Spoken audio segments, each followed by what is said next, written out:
অন্ধকার কখনো গাঢ় হয়ে রয়েছে, তারা ভাবছে বোধহয় কৃষ্ণ এসেছে, কৃষ্ণ এলো বৃন্দাবনে। তাদের তো ভাব এমন হয়েছে, সবাই আনন্দ করছে, দুই হাত তুলে বলছে কৃষ্ণ এসেছে বৃন্দাবনে। আসো আসো গোপী, সবাই দেখবে, আসো কৃষ্ণ বৃন্দাবনে এসেছে।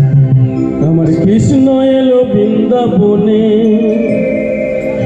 আমার কৃষ্ণ এলো বৃন্দাবনে। তোরা দেখে যা, দেখে যা, দেখে যা, দেখে যা জনে জনে। আমার কৃষ্ণ